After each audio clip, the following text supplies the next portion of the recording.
Hi guys, it's Cari with Rockin' G Farm. Well, I told you to stay tuned on yesterday's video. For today's video, I am getting closer and closer to getting one of my tables complete.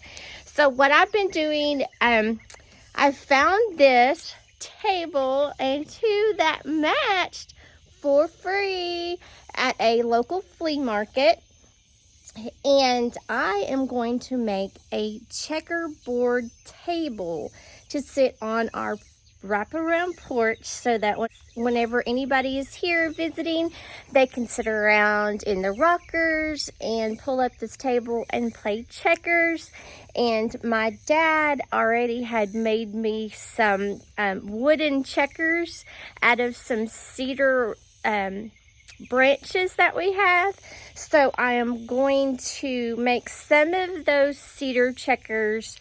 I'm going to make them white and some of them I'm going to make black.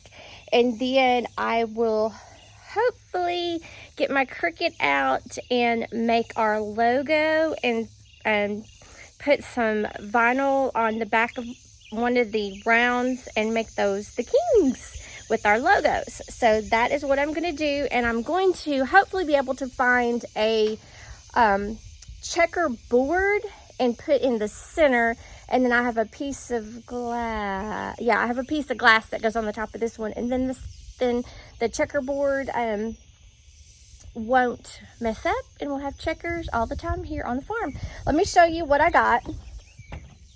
Just a basic table. As you can see there, I've already used my electric sander and got most of the varnish and the stain off. I'm just going around with a medium weight sandpaper just to rough up some more of the edges where all of the stain is so that it will look better and when I put some white chalk paint on it. So that's what I'm doing. The first thing you need to do is make sure that you sand your wooden items down so that the next layer of either staining wax, paint, chalk paint, or whatever will adhere to your furniture piece. But that's what I'm doing with my table there. As you can see, let me get down here a little bit. And I've just got my gloves on, and I'm just going around and just knocking some of that shiny brightness off of that stain there just to mark it up. Doing a little bit more in here and just doing that until I get ready to finish painting it.